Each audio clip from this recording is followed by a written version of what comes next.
여러분 안녕하십니까? 목포 MBC 뉴스데스크입니다. 지난해 이태원 참사를 계기로 다수의 사상자가 발생하는 구급 현장에서 신속하고 효율적인 대응 필요성이 제기돼 왔었습니다. 이런 가운데 전국 최초로 전남 소방본부가 본부 구급 지휘대를 신설하고 운영에 들어갔습니다. 안준호 기자입니다. 지난해 10월 발생한 이태원 참사. 용산 소방서 소속 구급 인력뿐만 아니라 인근 소방서 구급 인력 등이 대거 출동했었습니다.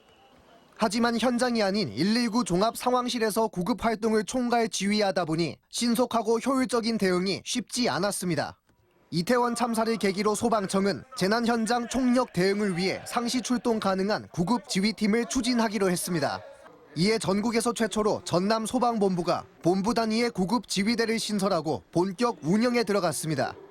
24시간 출동 태세를 갖추고 대형 재난이 발생하면 출동해 일사불란한 현장 지휘와 통제 역할을 수행하게 됩니다.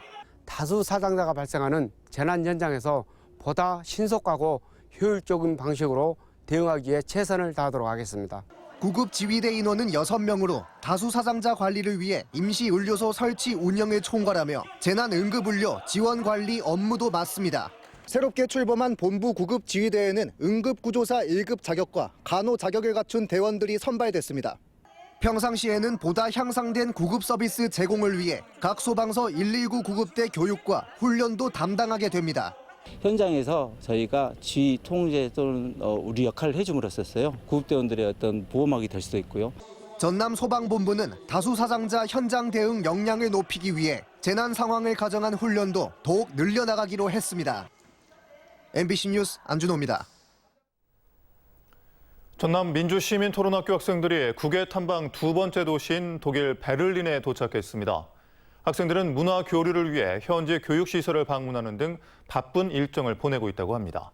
박종호 기자입니다.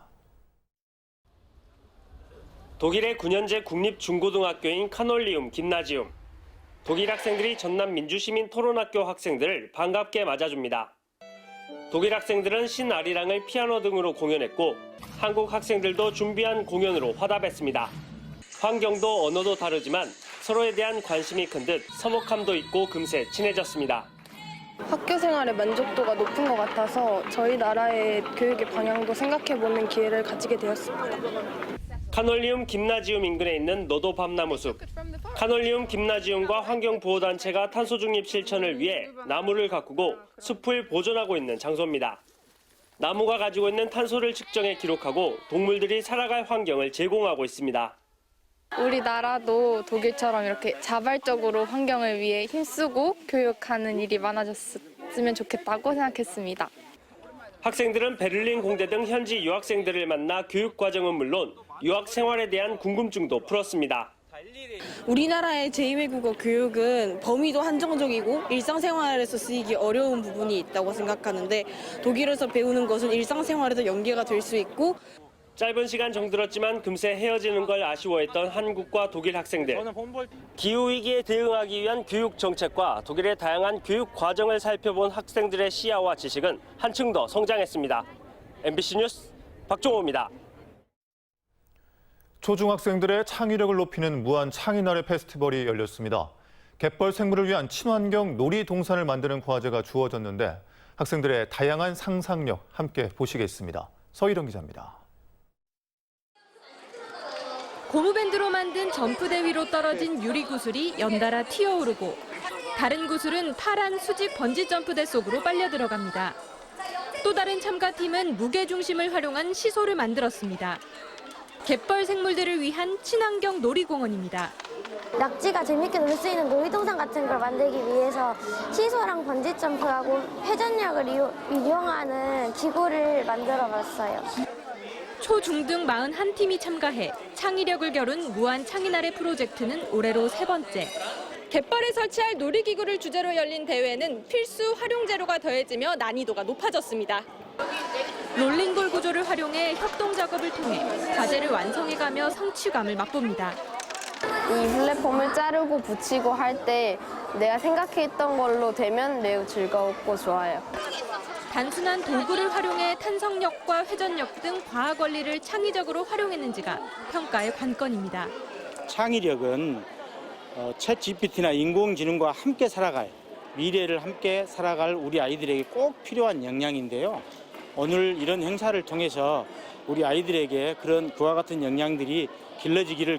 상상이 현실로 구현되는 즐거움 속에 아이들은 발명과 과학에 대한 이해를 통해 4차 산업혁명 시대 또 하나의 세상을 배워나갑니다. MBC 뉴스 서유령입니다. 전남 서부와 남해안 지역에 호우특보가 내려진 가운데 곳에 따라 시간당 10에서 30mm의 강한 비가 내리고 있습니다. 지금까지 내린 비는 신안 임자도 70.5mm를 최고로 무안해제 67, 완도 보길도 65mm 등을 기록한 가운데 지역에 따라 시간당 30mm 이상 강한 비가 쏟아지는 곳도 있겠습니다. 이번 비는 오늘 밤과 내일 새벽 사이 50에서 최고 150mm, 많은 곳은 200mm 이상 더 내릴 것으로 예보됐습니다. 전국에서 수상한 국제 우편물 신고가 잇따르는 가운데 전남에서도 관련 신고가 잇따랐습니다. 오늘까지 목포와 해남 등 전남 지역에 접수된 수상한 국제 우편물 신고 접수는 모두 58건으로 이 가운데 19건은 정밀 감식이 진행 중이고 나머지 39건은 오인 신고인 것으로 확인됐습니다. 육군 장교들의 음식점 만취 소란으로 경찰이 출동하는 소동이 빚어졌습니다. 어젯밤 9시쯤 목포시 산정동의 한 음식점에서 취객 3명이 큰 소리로 떠들고 식당 내부에 구토를 하는 등 소란을 피운다는 신고가 경찰에 접수됐습니다.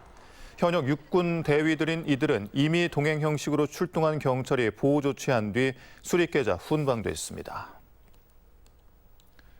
폭우가 내리던 어제 오전 10시쯤 해남군 옥천면의 한 도로에서 56살 강모 씨가 몰던 1톤 화물 차량에 도로가에 멈춰선 승용차와 견인 차량을 들이받았습니다.